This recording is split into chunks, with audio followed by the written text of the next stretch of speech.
وإلى مشايخنا والمسلمين أجمعين، خصوصا إلى والدينا وأولادنا وأسرتنا وقرابتنا أجمعين،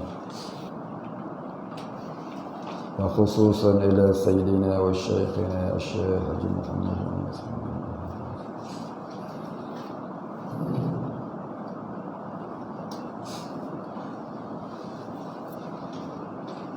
وصولهم وفروعهم ومن ينتسب إليهم أجمعين. شيء لله لهم والفاتحة. أعوذ بالله من الشيطان الرجيم. بسم الله الرحمن الرحيم. الحمد لله رب العالمين الرحمن الرحيم مالك يوم الدين إياك نعبد وإياك نستعين اهدنا الصراط المستقيم صراط الذين أنعمت عليهم غير المغضوب عليهم ولا الضالين.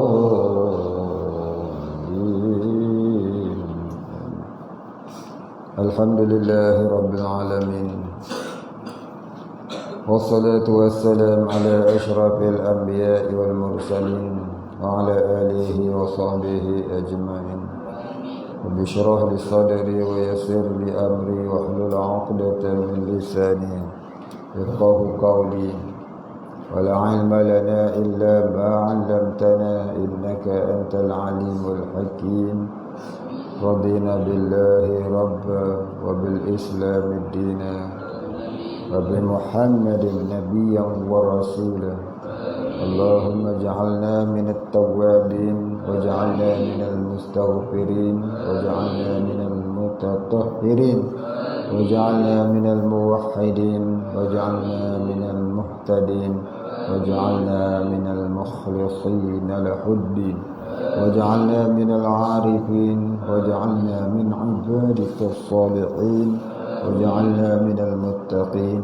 اللهم أحينا بحياة العلماء وأمتنا بموت الشهداء. آمين يا رب العالمين.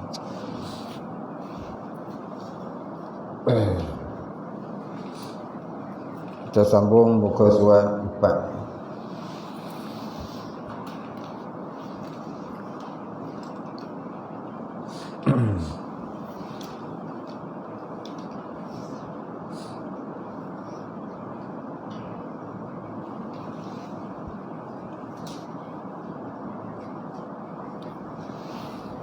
Bismillahirrahmanirrahim. Qala musannif wal muallif rahimahullahu ta'ala wa nafa'ana bihi wa bi'ulumihi wa barakatihi amin ya rabbal alamin. Qala musannif, dan jika ada tuntut suruh perbuat suatu itu akan sebagai tuntut yang tiada putus, maka dinamakan dia amar sunnah, yaitu seperti berdirinya bagi membaca kunut.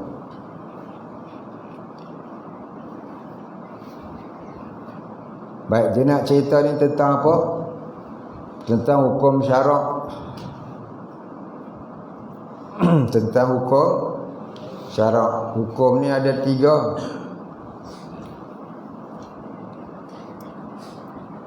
Apa makna hukum? Hukum maknanya mengakui akan sesuatu atau menafikan akan dia. Isbatu amrin li amrin aw nafihu anhu. Mengakui sesuatu pekerjaan itu ataupun menafi akan dia. Kita mengaku benda itu sungguh ataupun kita menolaknya. Kita mengaku sungguh satu perkara itu ataupun kita menafikan dia. Itu makna hukum. Mengaku sungguh sesuatu perkara ataupun kita menafi akan dia. Itu arti hukum. Isbatu amrin li amrin aw nafihu anhu.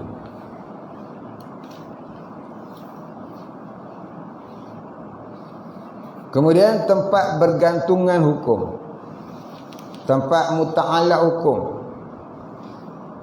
Tempat muta'allaq hukum ataupun tempat pergantungan hukum ni ada 3. Yang pertamanya hukum akal. Yang kedua hukum adat. Yang ketiga hukum syarak. Orang perempuan ni nanti balik tolong muzakarah. Ustazah tolong muzakarah. Ni hukum ni kalau tak kerti, Imam Haramain kata siapa tak kerti hukum yang 3 ni, hukum akal, hukum adat, hukum syarak, tak tahu pun apa dia hukum akal, apa hukum syarak, apa hukum adat. Imam Haramain kata tidak ada akal padanya. Mana orang tu tak ada akal. Orang tu tak ada akal sebab tak reti hukum. Baik, apa dia hukum akal? Hukum akal ni hukum yang dibangsakan kepada akal. Maka ada 3. Apa dia? Yang pertama wajib. Yang kedua mustahil. Yang ketiga harus. Ini hukum akal. Wajib, mustahil, harus. Apa makna wajib? Wajib itu seperti wajib ada Allah. Apa makna mustahil? Mustahil itu seperti mustahil Allah itu tiada. Apa makna harus? Harus Allah memperbuat sesuatu, harus juga Allah tidak memperbuatnya. Itu makna hukum akal. Wajib ni perkara yang mesti ada. Akal tak terima mengatakan ianya tiada. Itu wajib akal namanya. Wajib pada hukum akal maknanya ialah mesti ada sesuatu itu. Akal tak terima mengatakan ianya tiada. Itu namanya hukum. Itu namanya wajib akal. Faham boleh ni? Mustahil ni perkara yang tak diterima akal mengatakan ianya ada. Akal tak terima mengatakan sesuatu itu ada. Mana akal menolak akan adanya. Itu kata mustahil. Kalau harus, perkara yang diterima akal harus adanya ataupun tiadanya. Ada pun boleh jadi, tak ada pun boleh jadi. Itu makna hukum akal. Ada 3. Wajib, mustahil, harus. Kemudian yang kedua hukum adat. Hukum adat ada apa? Hukum adat ada 4. Apa dia? Yang pertama ada dengan ada. Yang kedua tiada dengan tiada. Yang ketiga ada dengan tiada. Yang keempat tiada dengan ada.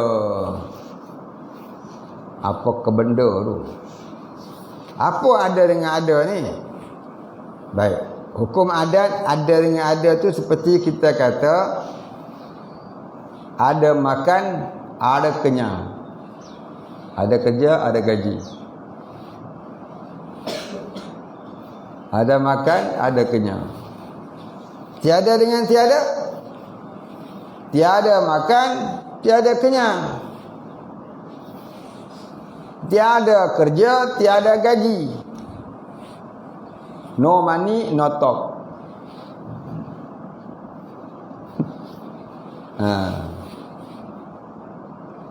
Kemudian yang ketiga, ada dengan tiada. Macam mana kata ada dengan tiada? Ada makan, ada selimut, tiada sejuk. Orang kata ada selimut, tiada sejuk. Yang keempat, tiada dengan ada. Macam mana? Tiada selimut, ada sejuk. Selimut tak ada, sejuk lah. Itulah dia hukum. Ada contoh-contoh dia. Ada belajar, ada pandai. Tiada belajar, tiada pandai.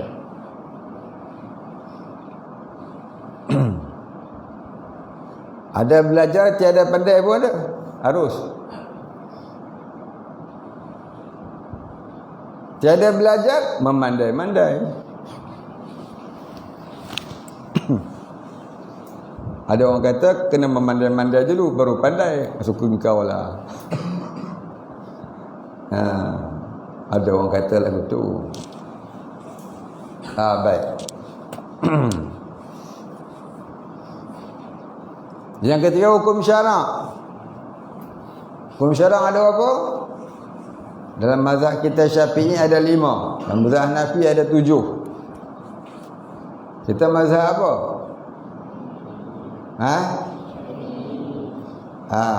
Mazhab Syafi'i.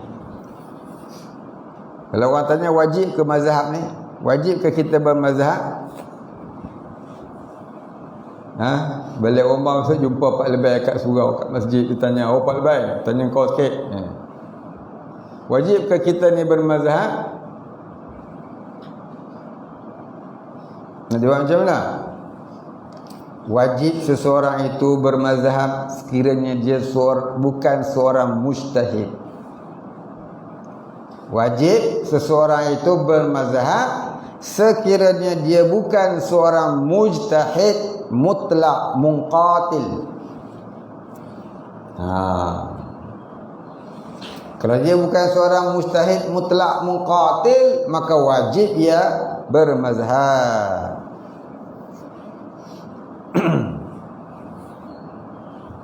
Mujtahid ada berapa?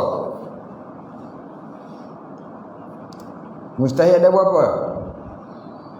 Lupalah. Mujtahid ada 5. Imam mujtahid ni ada 5. Orang yang sampai peringkat mujtahid ni ada 5 peringkat.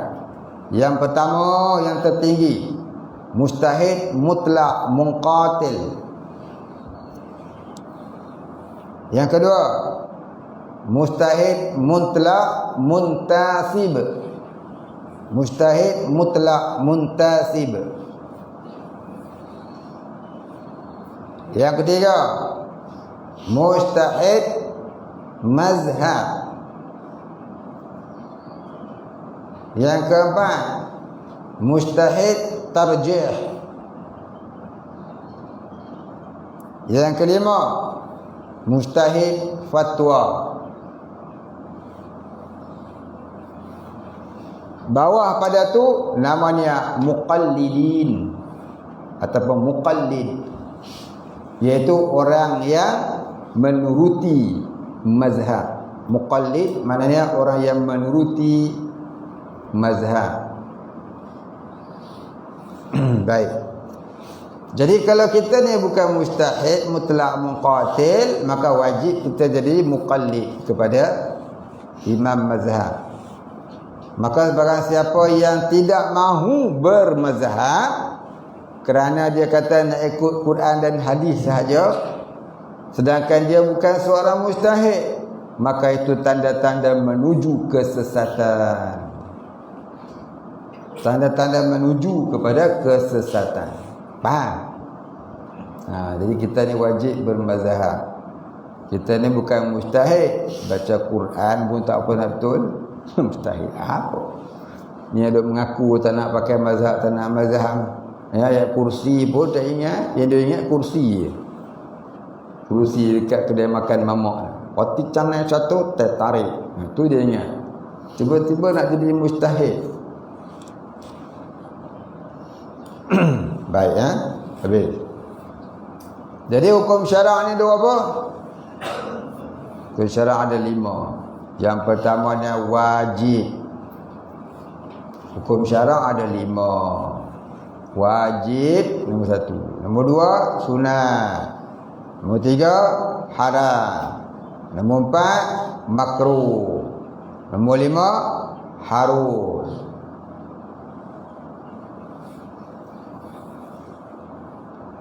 Wajib, sunat, haram, makruh, harus. Wajib apa maksud dia? Wajib syarak dengan wajib akal ni berbeza. Wajib pada hukum syarak artinya buat dapat pahala, tinggal dapat dosa. Wajib pada hukum akal, wajib pada hukum akal maknanya sesuatu yang tak diterima akal akan adanya. Maknanya sesuatu yang mesti ada, akal tak terima mengatakan ianya tiada. Itu wajib akal. Contohnya kita kata adanya Allah. Allah itu ada. Wajib Allah ada. Itu wajib akal. Mana kata akal tak terima mengatakan Allah tu tak ada. Siapa kata Tuhan tu tiada,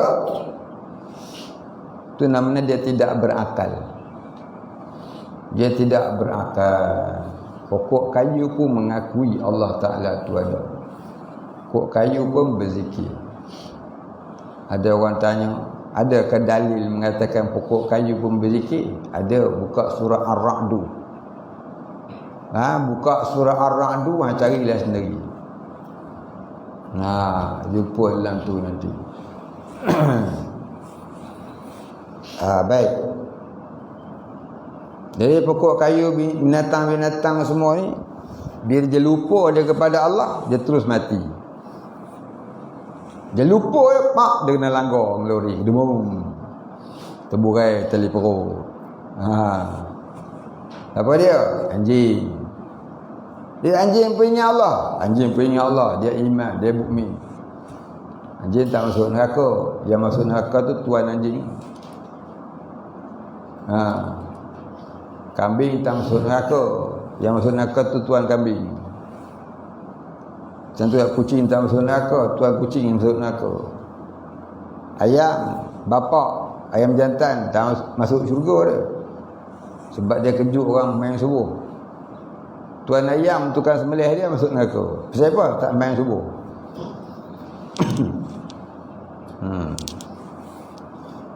Baik.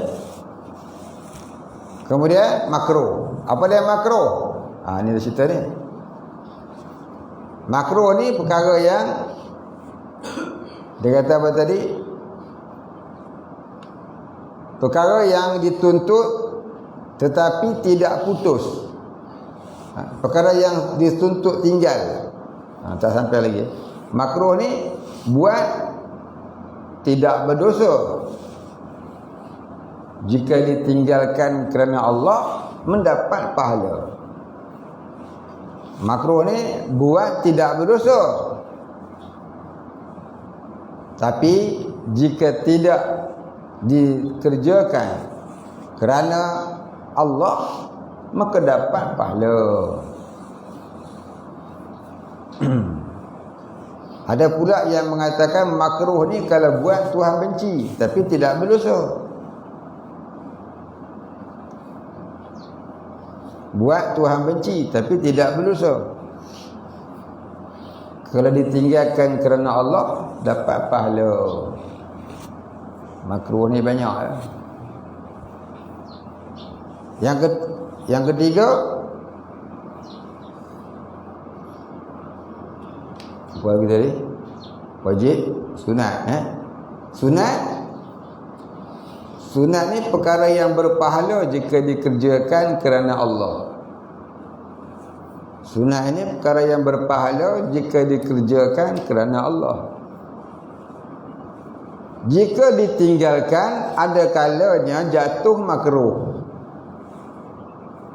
Jika ditinggalkan, ada kalanya jatuh makruh.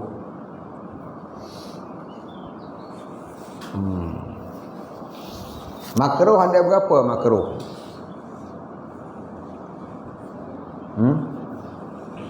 Makruh apa? Ada 3 makruh. Makruh ada 3 jenis. Yang pertama makruh tahrim, bukan makruh tahrim. Makruh tahrim. Apa dia makruh tahrim? Makruh tahrim ni sama dengan hukum haram. Kalau buat berdosa. Makruh tahrim ni kalau buat hukumnya berdosa, sama dengan hukum haram. Tapi tidak dinamakan haram. Tapi tak dinamakan haram. Kenapa tak nama haram? Kerana tidak ada nas yang qat'i. Kerana tidak ada nas yang qat'i, yakni yang putus, yang mengharamkannya. Faham? Tidak ada nas yang qat'i, yang putus, yang mengharamkannya. Contoh dia macam mana? Contoh dia solat lepas solat sunat selepas solat fardu subuh. Solat sunat selepas solat fardu subuh tu dia tak nama haram, nama makruh tahrim. Dosa tak buat? Dosa. Mayang dosa ya. Pasal tak disuruh buat dosa tu. Dilarang. Mayang sunat selepas sembahyang fardu asar. Itu makruh tahrim. Berpuasa pada hari raya. Hari raya keling tak apa. Hari raya Islam tak boleh. Hari raya Cina tak apa. Hari raya Islam tak boleh.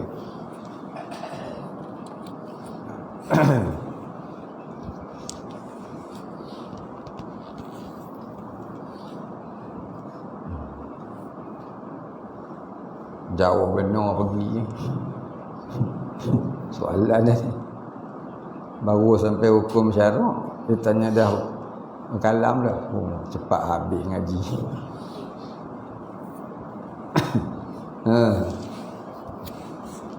Lagi apa lagi makruh tahrim?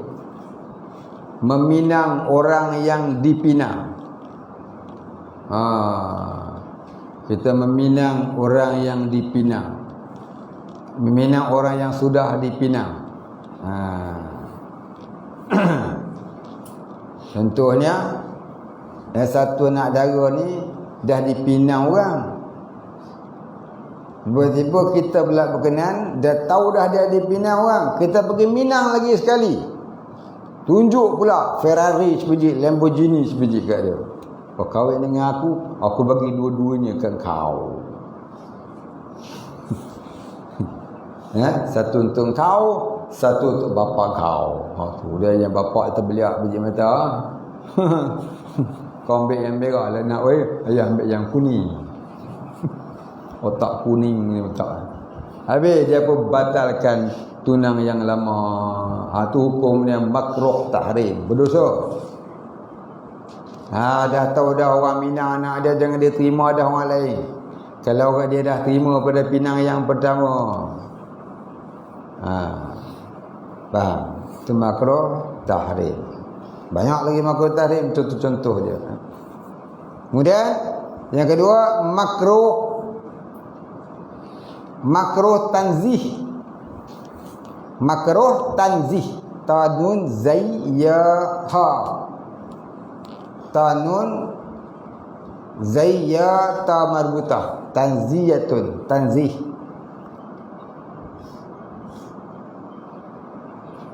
Makruh tanzih.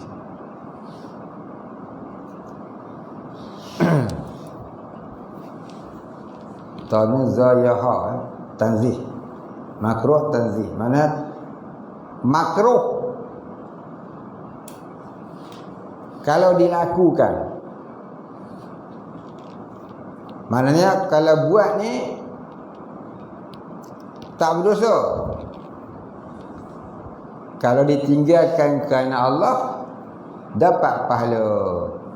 Hanya tak makruh tanzih. Tanu zayyaha. Zayyaha. Tanzih. Makruh tanzih. Tanu zayyaha. Tanzihun. Bukan tak marbutah. Ha. Tanzihun.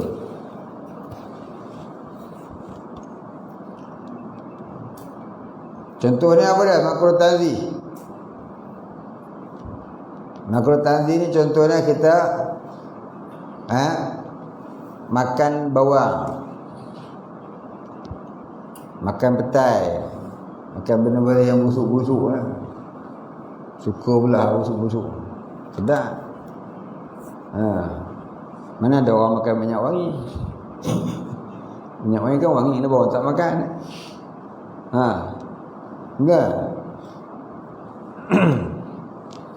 Tapi orang suka makan yang busuk-busuk, yang pahit. Apa dia? Daun ketum. Daun ketum tak makruh. Daun ketum harus.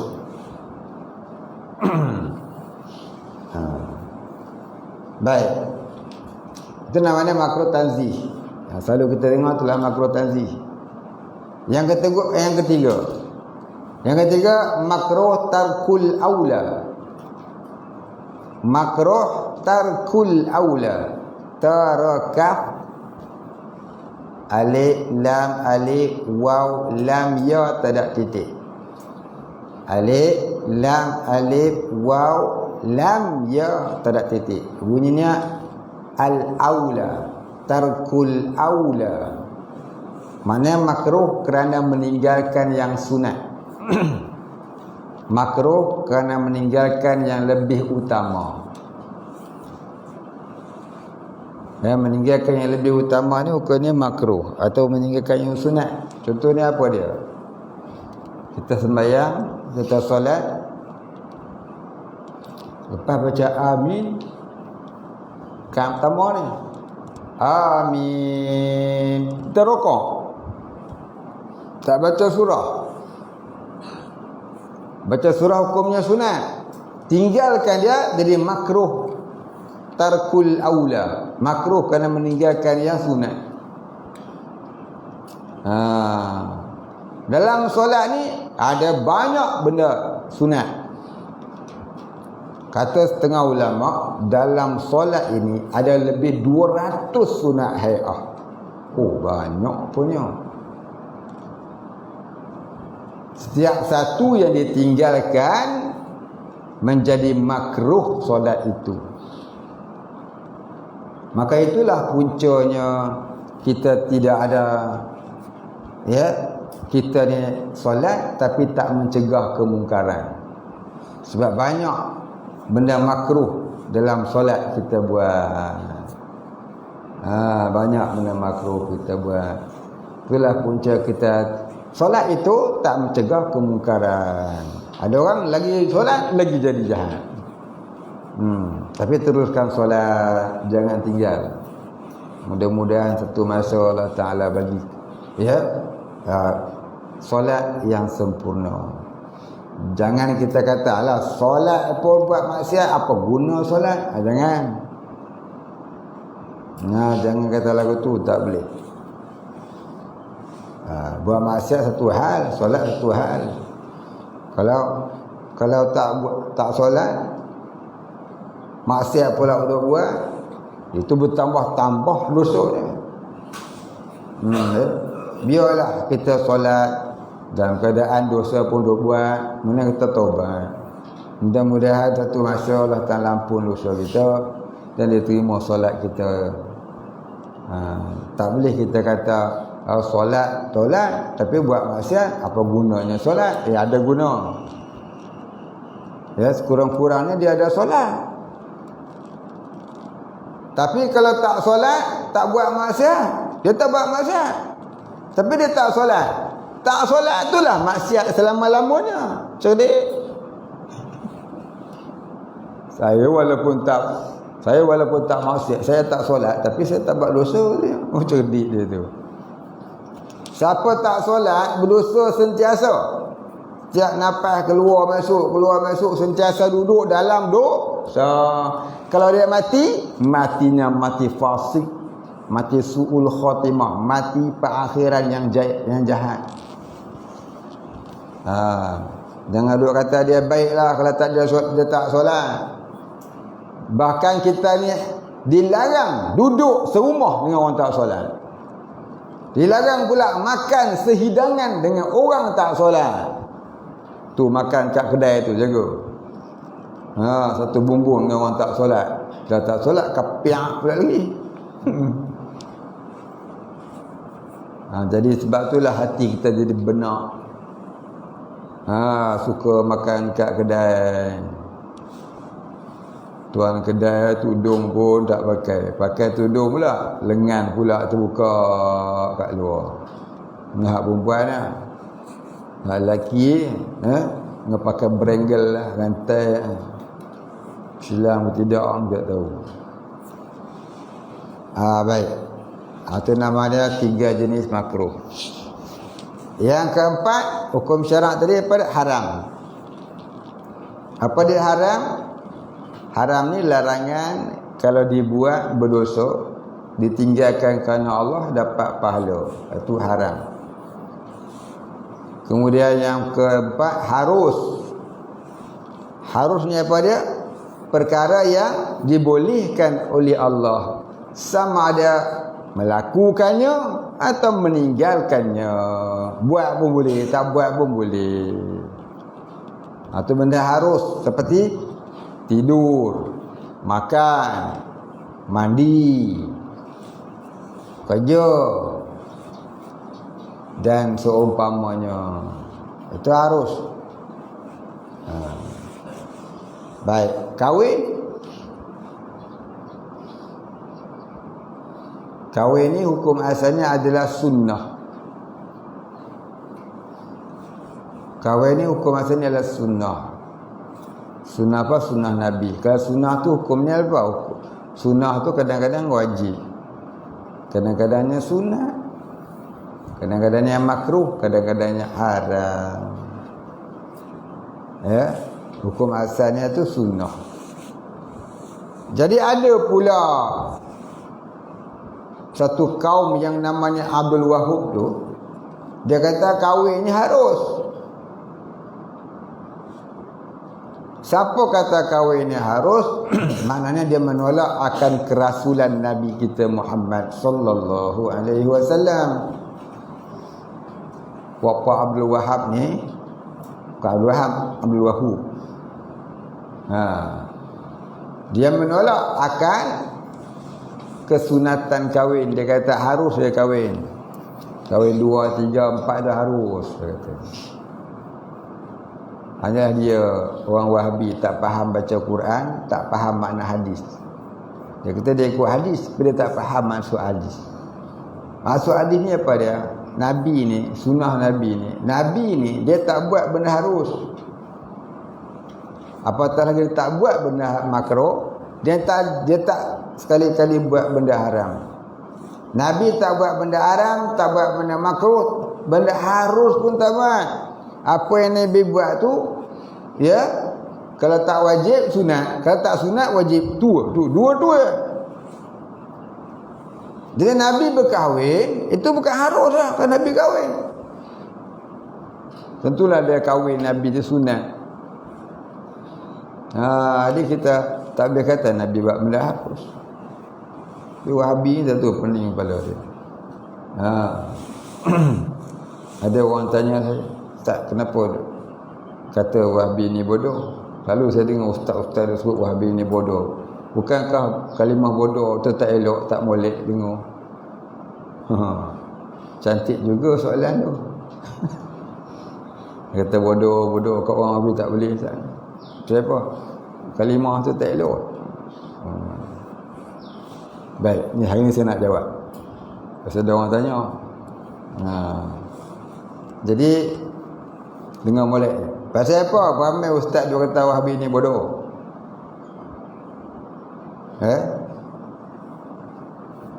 Dengar molek. Esok dia duk kata ustaz tu apa ngaji kat dia, duk kata orang bodoh-bodoh. Bukan kata kat hang bodoh, kata kat Wahabi. Oh, kat Wahabi pun tak boleh kat, dia pun orang Islam juga. Main nak cerita.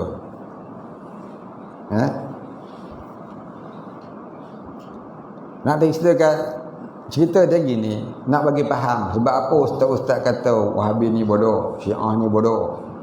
Bukan saja nak kata bodoh tu. Bodoh ni berbahasa Melayu. Terjemah daripada Arab bunyinya sufih. Dalam Quran dia kata sufaha, jamak dari sufih. Maknanya bodoh. Kata sufi, tak faham tak sekali. Kata bodoh, faham.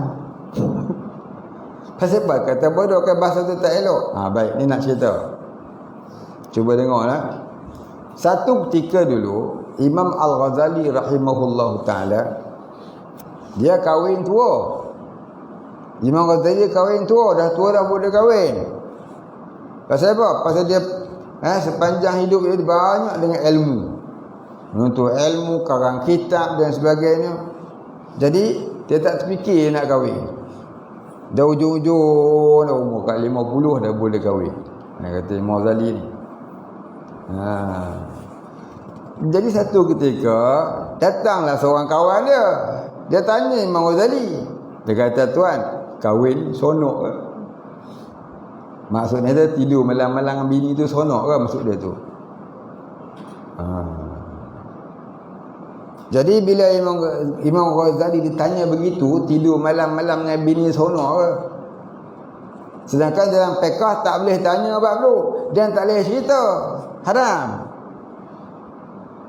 Haram tanya, haram cerita. Melainkan nak belajar tu lain. Belajar kitab apa? Kitab kahwin, kitabun nikah. Mana yang boleh, mana tak boleh, tu lain cerita. Ni dia ni tanya, saja nak tanya benda tu lah. Tanya jimak ni, sonok ke ni. Tu haram tanya, ada haram jawab. Benda tu haram. Jadi apa jawab Imam Ghazali? Kata Imam Ghazali, aku sangka engkau ni bodoh. Rupanya lebih bodoh dari orang bodoh. Ambil padan ke kau. Benda tak boleh tanya, aku tanya apa-apa. Mana benda tak boleh ikut, jangan ikut. Jadi nak bagi tahqiq kata benda tu tak boleh, sebut kata siapa ikut bodoh. Jadi kalimah tu untuk mentahqiqkan kata tak boleh. Kalau ikut juga memang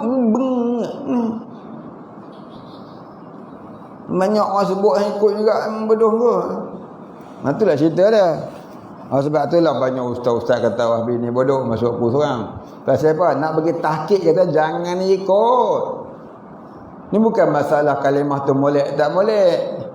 Nak khabar kata jangan ikut, tahqiqkan. Macam dulu ada orang tegur saya juga, ustaz dalam surau masjid jangan sebut babi. Biar sebut apa? Sebut nama hang boleh? Sungguhnya sebut nama apa? Cakaplah Arab Ustaz Fenzi. Aku cakap Arab lagi tak faham dah.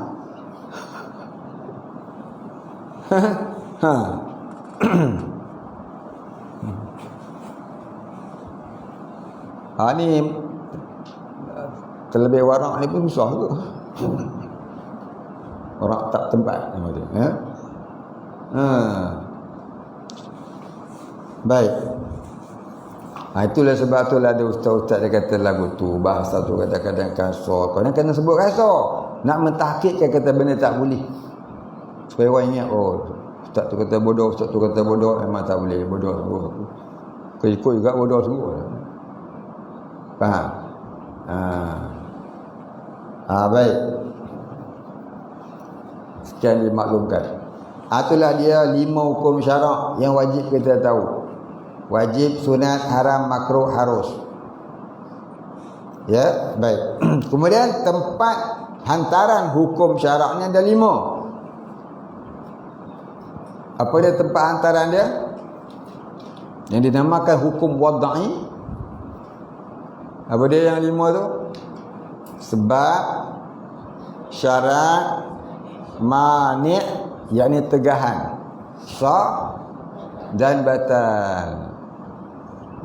Sebab, syarat, mani' yakni tegahan, sah dan batal. 5. Baik, hafaz 3 hukum ni, ingat betul-betul, faham betul-betul. Imam Haramain kata siapa yang tak tahu 3 hukum ni tiada akal padanya. Mana orang tu tak ada akal. Kalau lelaki, lelaki tak ada akal. Kalau perempuan, perempuan tak berakal. Jadi kita kena faham 5 hukum itu.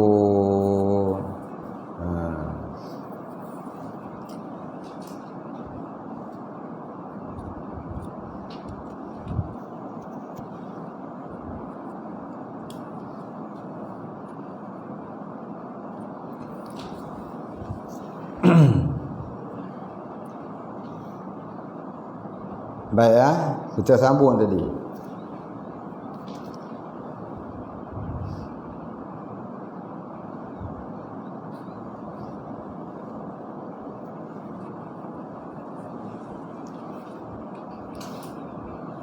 Mana tadi?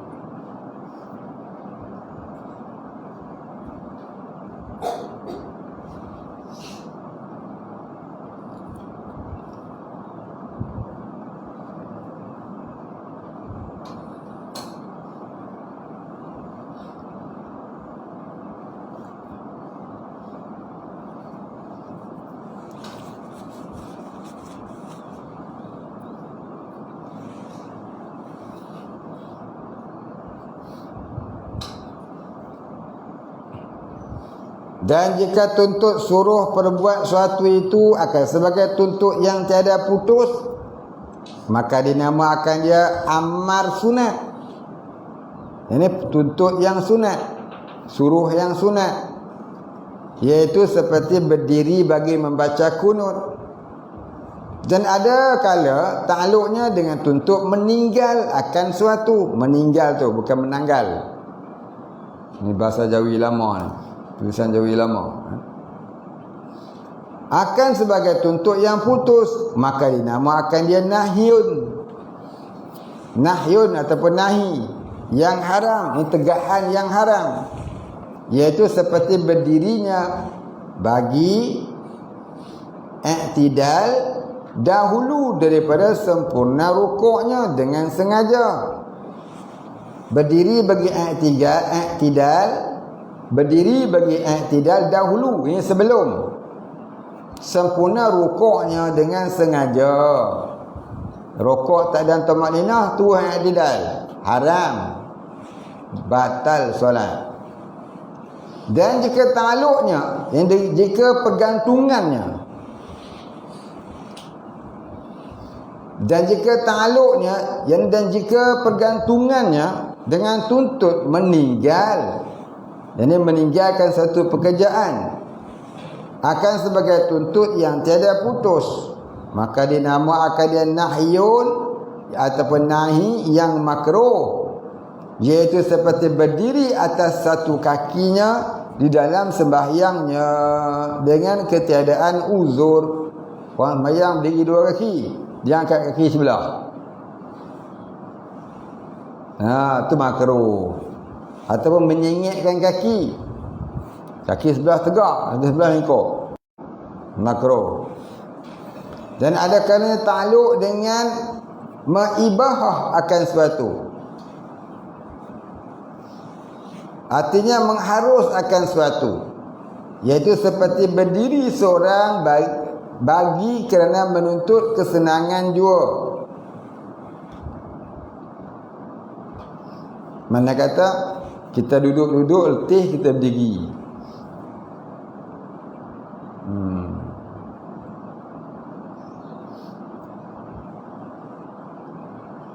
Maka kita berdiri ke kita duduk ke kita berbaring itu harus. Tapi bukan dalam solat. Dalam keadaan biasa-biasa nak duduk, diri, baring, tidur, makan, mandi, itu benda harus. Maka kias olehmu akan tiap-tiap pekerjaan itu atas ini misal sekaliannya. Baik, kita dah cerita dah tadi. Dia nak cerita ni apa dia tentang hukum syarak ada 5. Wajib, sunat, haram, makruh dan harus. maka tempat hantaran dia, yang ni punca jadi wajib, punca jadi makruh, punca jadi sunat, makruh harus ada 5. Punca haram ada 5, punca sunat ada 5, punca makruh ada 5, punca wajib ada 5, punca harus ada 5. Apa yang 5 tu? Sebab, syarat, mani', sah dan batal. Jadi kalau wajib ada 5 punca, haram ada 5 punca, begitulah seterusnya ada 5 punca. Jadi ada berapa hukum semuanya? 5 kali 5 50. Ha? 25.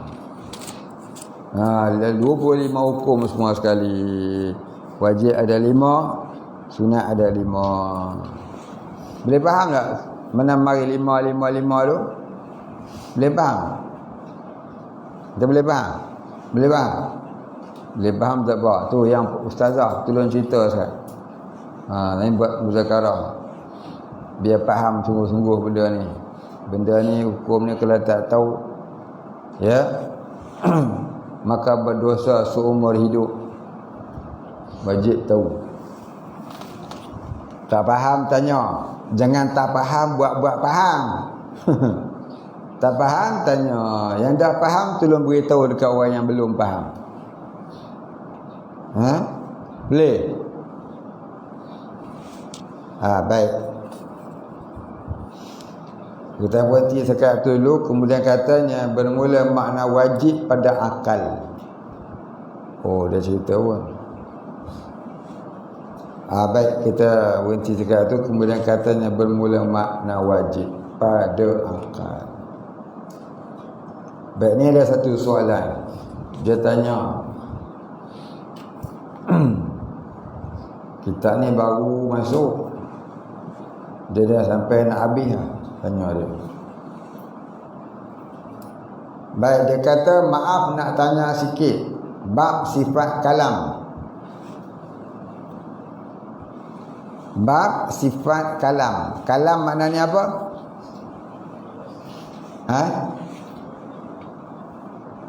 Perkataan ataupun pembicaraan. Allah ada sifat pembicaraan. Kalam artinya pembicaraan. Kalau ikut padanya dalam Baqaratul Amani, kalam ni maknanya perkata. Kalau Syekh Daud Al-Qatani dalam kitab-kitabnya, dia terjemahkan kalam tu dengan berkata-kata. Tapi pada terjemahan isim masdar, kalamun tu isim masdar, maknanya ialah pembicaraan ataupun perkataan. Allah Ta'ala ni boleh berkata-kata. Itu maksudnya. Baik, apa dia tanya? Apakah maksud kalam ghairi nafsi? Nisbah bagi Allah. Dia kata, apa maksud kalam ghairi nafsi pada bab kalam Allah ini? Kalau kita mengaji dalam kitab Aqidatun Najin, kalam ni ada 2, dia kata. Satu kalam nafsi, satu kalam ghairi nafsi.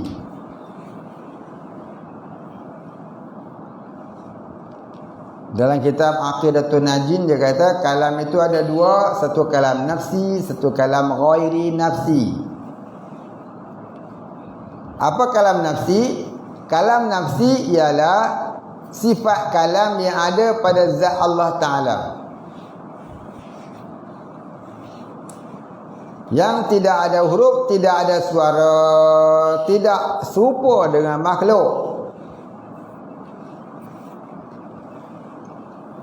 Nisbah bagi kita manusia, kalam nafsi yang ada pada kita ni, nisbah dia ialah seperti anak lidah.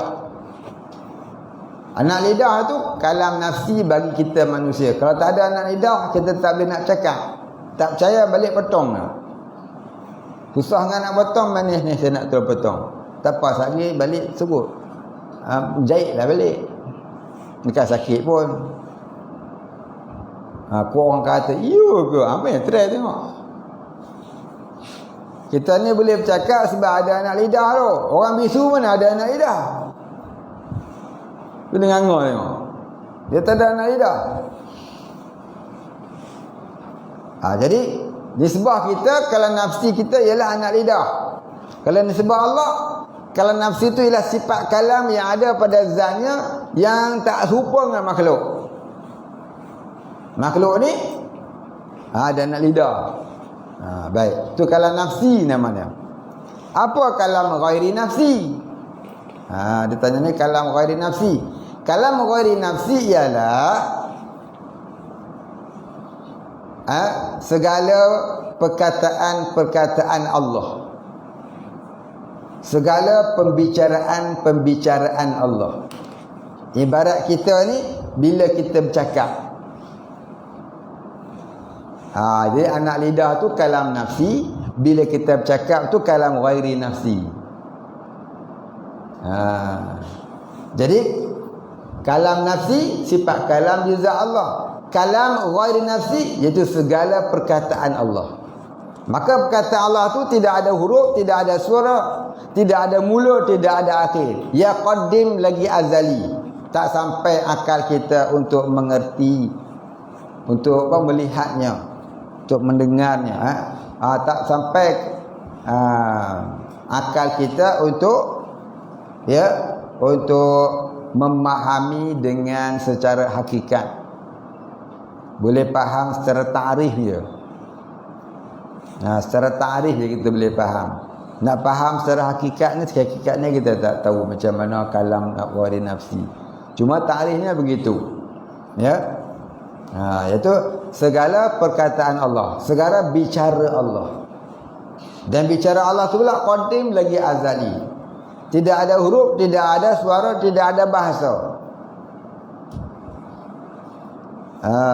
Belum ada makhluk ni, kalam Allah sudah ada. Itulah kalam ghairi nafsi. Baik. Dalam kitab Aqidatul Mukminin saya tulis kalam ni ada 4.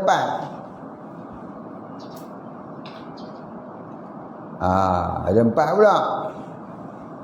Kalam nafsi, kalam ghairi nafsi, kalam lafzi, dan kalam masdari. Cuba tengok dalam tu.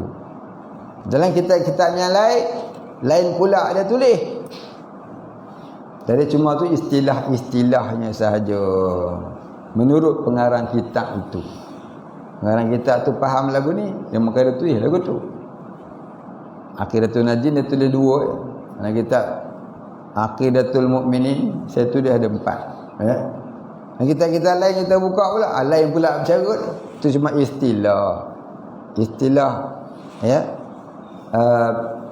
menurut kepahaman seseorang pengarang. Baik, macam saya cerita dululah, Imam Ghazali dia kata ahli tasawuf ni ada 2, satu mutasawwifun, satu mutasawwifin. Segi bahasa Arab mutasawwifun, mutasawwifin serupa. Mutasawwifun ketika rafaa, mutasawwifin ketika nasab dan jar. Apa beza ni? Tak ada beza. Tapi Imam Ghazali dia membahas dia meletakkan makna mutasawwifun itu ialah ahli tasawuf yang sebenar. Mutasawwifin ahli tasawuf yang palsu. Habis nak marah apa? Tu kitab dia, suku dia kan. Dia tulis. Tak faham, pergilah ngaji dengan dia. Lepas tu tak boleh baca sendiri. Kita tak boleh baca sendiri, kena pergi mengaji dengan musannif dia, pengarang dia. Ataupun orang yang ada ambilan daripada pengarang dia. Tidak tak faham itu dia kata, oh salah ni. Macam Wahabi mengaji tidak. Itu menyalahkan pengarang kitab. Imam Syafi'i pun dia kata salah. Inilah kata Wahabi. Sebab apa? Dia baca kitab tak guru. Lepas tu dia rasa dia lebih pandai daripada pengarang kitab. Mendul betul lebih ni. Dia kutuknya Imam Syafi'i, dia kutuknya Imam Ghazali. Padahal mengaji tak pernah. Dia baca Lepas tu jangan baca kitab sendiri-sendiri. Nanti jadi Wahabi. Tahu? Baca kitab kena ada gurunya baru kita faham. Macam baca Quran lah. Orang baca alif lam mim zalikal kitab la raiba fih. Dia baca alam zalikal kitab la raiba fih. Putar alam betul budak ni. Orang baca alif lam ni dia baca alam. Pening kan? Pasal apa? Mengaji tak guru, bukan suka-suka dia.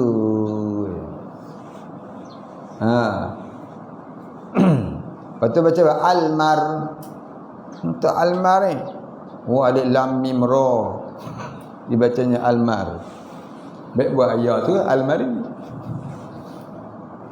Pasal apa je lagu tu? Pasal mengaji tak berguru. Lain kehendak dia, lain yang kita faham. Mana puja je sesat ni? Mengaji tak berguru. Siapa belajar tanpa guru, fa syaitanu syaikhuhu. Syaitan cikgu dia. Baik, kita berhenti dulu. Wallahu a'lam. Al-Fatihah. A'udzubillahi minasyaitonir rajim. Bismillahirrahmanirrahim. Alhamdulillahi rabbil alamin arrahmanir rahim maliki yaumiddin. Iyyaka na'budu wa iyyaka nasta'in. Ihdinas siratal mustaqim. Siratal ladzina an'amta 'alaihim ghairil maghdubi 'alaihim waladdallin. Bismillahirrahmanirrahim. Alhamdulillahi rabbil alamin.